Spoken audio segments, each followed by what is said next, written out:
Heading after now to week 4. I'm really excited about the opportunity to play in Kansas. Had a really good experience last week in Fayetteville, Arkansas, and what a cool environment. It was obviously we're happy with the result, but just want to make sure that people know that we really enjoyed the hospitality and the competitive nature of the fans there, and obviously the things went our way and we were able to get the victory, but I hope everybody knows that we have a great appreciation for that environment, for that stadium, for the program, and for their coaches, and definitely for their fans. They're really a lot of positive feedback from our fans and their interaction with Arkansas fans. So it was a really cool environment, and man, it was loud, and what a cool place, and what a good experience, and a great experience for our players to have. And we're looking forward to another great experience this weekend, going out to Kansas and seeing their wonderful campus and being in front of their fans, and hope we'll have our faithful fans show up again, just like they did last week, and I hope they have a great experience like they did last week. So obviously I spoke in the press conference after the game that there's improvement to be made, and looking forward to correcting the mistakes. But the great thing I can say is that our players, the energy and the effort, the physical play, their willingness to buy into everything that we've asked them to is there. And I love the resiliency and the fight in our young men, to come back from 2 scores down early in the game and then do it again in the second half. I'd like to get started a lot better for us this week, but I know it's nice to see a team that can fight back when they need to. We're looking forward to having great effort again, going against another great coach. Lance Leipold's an amazing coach, and I like watching him as a leader. Have great interactions with him and his players, especially during media days. Really talented team. And you look at the things that they're able to do on offense, defense, and special teams. Tons of great size. They have a lot of returning production. You start with the quarterback, and not just the starting quarterback, but they have a couple quarterbacks that can play. But I've been able to meet their quarterback, Jalen, and had a really cool interaction with him at media days as well. So it just seemed like really great kids, and committed to their culture and their coach, and I think the world of their coach, so I know that they'll be ready to play. I'm looking forward to trying to get our team ready this week, taking advantage of all the practice time and the preparation to play Kansas, because we'll need to be at our best to go into that environment and to compete with them. So we're looking forward to the opportunity. I'm looking forward to the opportunity for our team to get better and to improve from last week.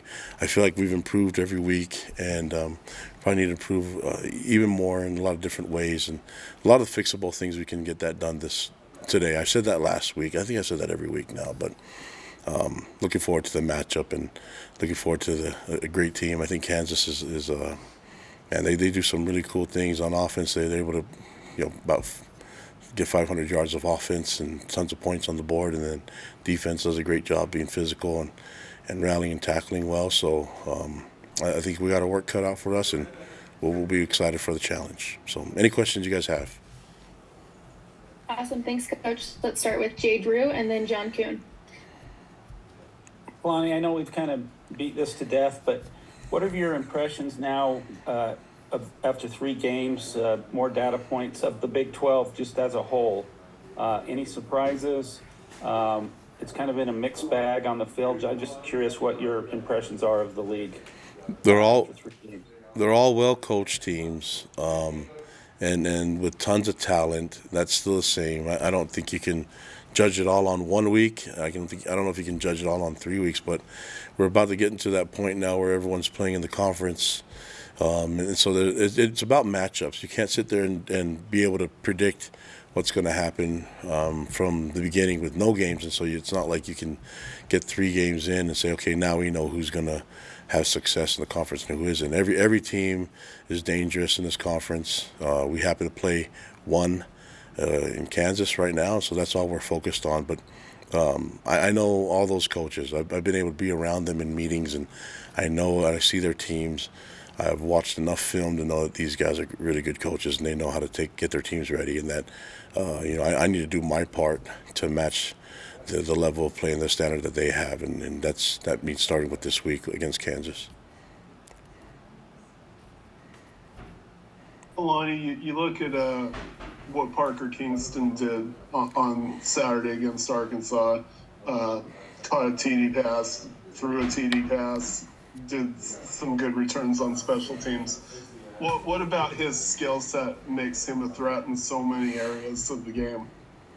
Oh, we knew he was a playmaker. I mean, I think I trust Fessy and A-Rod and our coaches' evaluation in the recruiting process, and so we knew that he's a playmaker. We're really excited that he's able to do some things when his number's called, but it's all the little things that he does that a lot of people don't realize. He also blocks well. He's a great teammate, and so I'm glad that he was able to make plays this game, and we're going to need him to make plays. And other guys that probably haven't been getting the stats that they like, but I love the team and their connection to each other and commitment to each other. That's what I enjoy. I enjoy seeing them on the sideline, believing in each other and supporting each other. And there's guys that didn't even have a stat that played on that field but did everything right, and we can't win without those guys. And Parker has been that guy since he got here. It just happens that he made some plays when his number was called. So really proud of him. Okay, go ahead, Jared Lloyd, and then Kevin Reynolds. Kalani, I wanted to talk about third downs. Always a big down for the defense, and Southern Utah was at 50%, and Arkansas last year did a great job on third down. How rewarding was it to see your defense stand tall? And I think you held them to 2 of 13 or something like that in that game. How nice was that to see?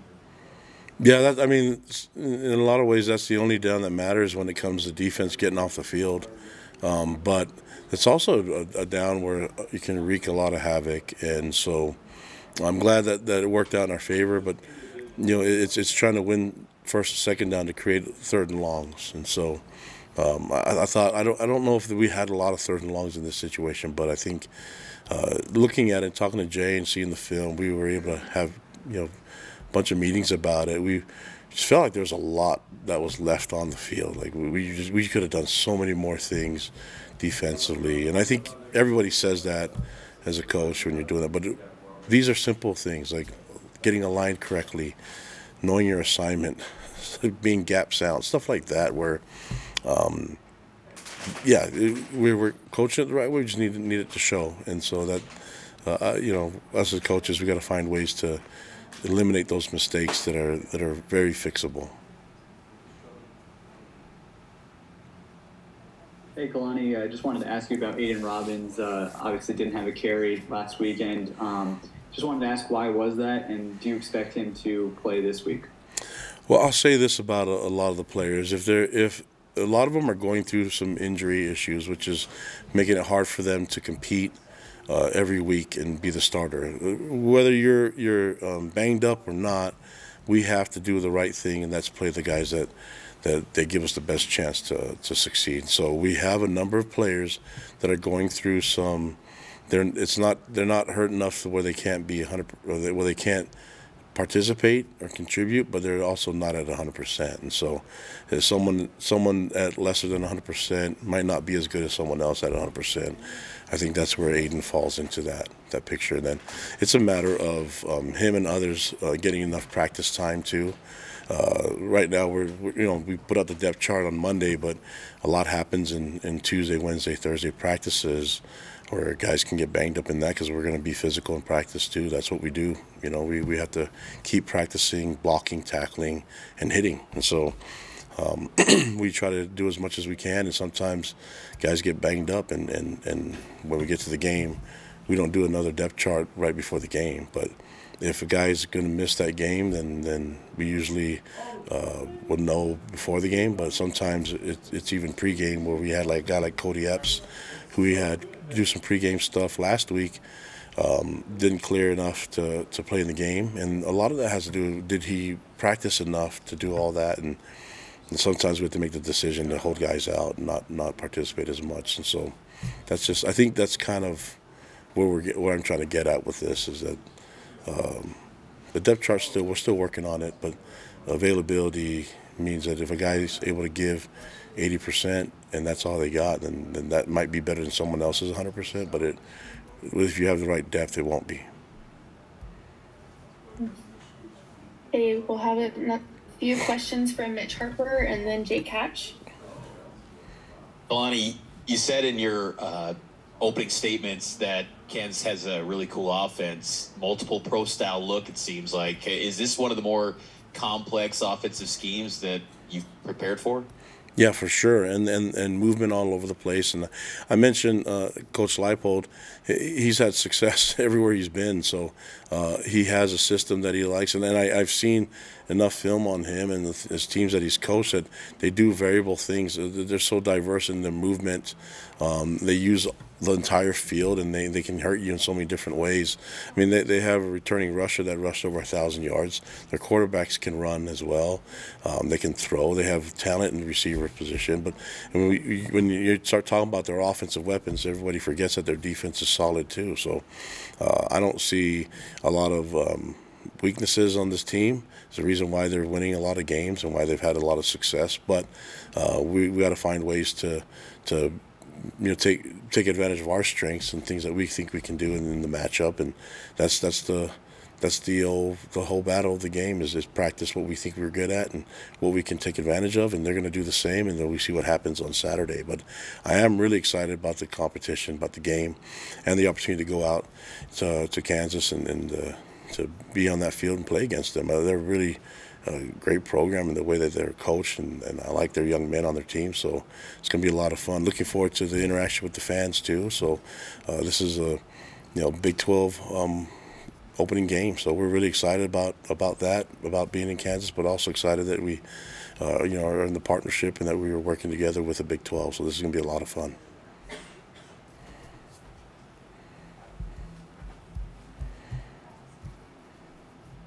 Go ahead, Jake.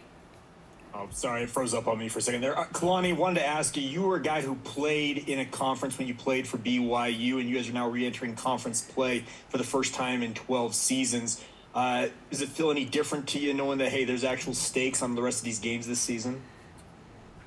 I mean, I think for us, nobody's been in the Big 12 before, so I think even though I played in the WAC in the Mountain West, and I've coached in the Mountain West, and I've coached in the Pac-12, I coached as an independent. I think for us, it's like this is kind of the thing that we're in. We're excited about it. We've been hoping for this since we were in independence, So now that we're here, this is the opening moment for us. I mean, this is the conference game, and so we're excited about it. Just happens to be Kansas, who I admire the way they do things. I mean, it's going to be a fun game. I know that they're tough, and we have people that are connected and know that program really well. So I think they do a lot of the things that I'm trying to do here as a head coach, and so we're expecting a great competition. We're going to try to do everything we can to take advantage of what we think we're good at, and we just got to see what happens, man. I'm really excited about the opportunity, excited about the game, but being part of the conference is fun because the guys get this, the conference player of the week, stuff like that. And so I know that when I was in a conference, it was a lot of fun being connected and having the familiar venues that So it's more about the guys going there, and then this won't be so brand new to them, when we get to play Kansas at Kansas again. So this is going to be a lot of fun. But they've been watching. If anybody's watched football, has seen the games that are available, and you've seen Kansas play earlier in the season. So we know that they're going to have an excited crowd, and they're going to have, really big-time playmakers in all three phases on the field. So we're looking forward to this. Okay, Coach, it looks like we have some follow-up questions, so we'll go Jay Drew, Jared Lloyd, and Mitch Harper. That you're 3-0 and your defense has played well with the situation that you face with your safeties, with all the guys out, is pretty remarkable. But kind of where are you right now with that position? Are you moving any guys over there? I think Crew Wakely went out, and I don't know if he returned. Just wonder if you could update us on kind of over where that position is. Yeah, I feel really good about the position because Jay Hill's coaching it, and I feel good about the depth there from the beginning, and I have to be careful always bragging about depth that we have in our positions, but it's being tested, and it's a great opportunity for these young guys to get on the field. I thought Crew had an amazing week of practice. Same with Ethan and same with Tanner and Malik and all those guys. It's just a matter of them, who Jay's feeling the best about in the preparation. So it's just unfortunate Crew got hurt so early in the game because he was doing some great things, and he'll be back. It's just not. He won't be back. He's not out for the season, so we have to keep evaluating him. But he'll be back, and I don't know if he'll be back in time for this game, but we'll keep evaluating. I think his health is more important than anything right now, and we'll have to rely on some of these other guys that we feel really comfortable with them being in the game. It's just the first time, for them to get these snaps, and it'll be cool, man. I'm excited about it. It's not like everybody's been perfect in every position. There's a lot of improvement to be made in every position, and the safeties can improve as well. And I think Jay's got that position group under control. Kalani, how nice was it to see the resiliency that your team showed through adversity last week, and then now be able to build on that through the rest of the season? Yeah, I really like the great question, by the way, Jared. I like the connection that the players have with each other, and the belief that they have in each other. It showed. The leadership that our guys, Keaton was one of those guys that were out there leading, and we had the entire sideline. Guys were just bought in. It wasn't so much of a downer. I know a lot of people were questioning what's going on. It's such a quick game, but there's so many. When we're down 14-0, everybody. I think it's perfectly normal for people to get concerned, but there wasn't a lot of panic on the sideline, and we knew that this is a long game. We can keep playing. Then we found ourselves down 10 points in the second half, and it's like my job as a coach is to make sure we start faster. That's what I got to do, and because when you can be fortunate and come out with a win, but you can't keep spotting people. Points, and then when I say spot, you have to give credit to Arkansas for making the plays, but it's little things like turning the ball over, or little things like missed assignments, and causing issues and giving up big plays, and so it just happened so quick. It was like one big run, then a punt return for a touchdown, and you're like, oh man, and but we were able to weather the storm a little bit, and then find ways to keep playing and sticking together and believing in each other. And like I said, in the locker room and after the game and the sidelines, the excitement, energy, guys that didn't even get a snap or even log in a stat were so happy, and that's what I'm really proud of. I can't say it's what I've done, but these guys love each other, and I keep explaining to them that'll go a long way. They keep trusting and loving each other. You can overcome adversity, but if we can overcome adversity by not putting ourselves in that position to begin with, then that might be a lot easier. I think even on missed opportunities, Jay would talk to you about missed opportunities on sacks, on turnovers, and all those things. We could have had way better. We could have better result and better production in all three phases, but that's why I'm happy that our coaches are on top of it, and we'll try to fix any of the errors that we had earlier. How big of a conversation, Kalani, has it been in your program this year, the chase for a Big 12 championship? How often is that being discussed among you, the coaches, and players? We're just trying to go one game at a time, and this is the old cliche, but it's a one-game season for us. We're not going to ever have this opportunity back again, just like last week. We're not going to have an opportunity to go to Arkansas and make a statement and play that game. So it comes down to this game again. This is it. This is our opening game in the Big 12 Conference. We're not going to ever get this back again. So I need these guys to understand the seriousness of this situation, and why there needs to be a huge sense of urgency for us to get to the position where we can play at our best. If we do that, then regardless of the result, that's Monday through Friday work, and even Saturday morning trying to get that done, and that's what the focus is on. The rest of the stuff will take care of itself as soon as we get there, but you can't really focus on the Big 12 other than the first game that's in it, and that's Kansas.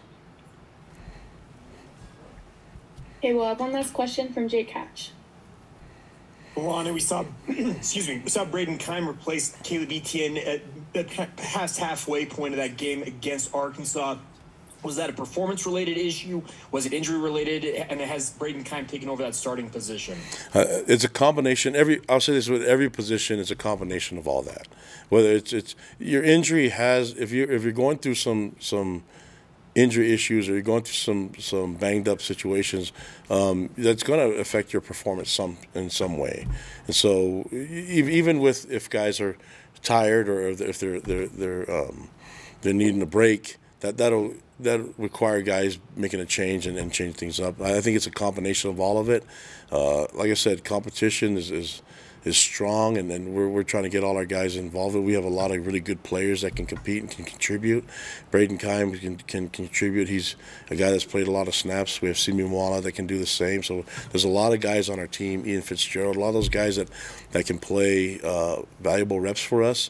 That's why I love the competition. And we have the affordability now with guys that are banged up, that in the past we've had to play with guys that are banged up and just say that's the best we got.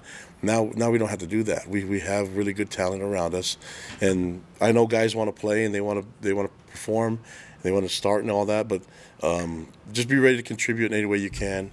And if you're banged up, the guys need to understand that the team is what matters the most. And fortunately for us, we have great guys on our team that understand that. You talked about Caleb. Nobody had a bigger smile on his face after the game, right? And so I appreciate all of these young men and how much they love and appreciate each other, and it will show in the performance and how happy they are with whoever's on the field. That stuff matters, and that's the stuff that will help us go a long way. Awesome. Thanks so much for your time, Coach. That's all the questions for today. Appreciate it, guys. Go Cougs.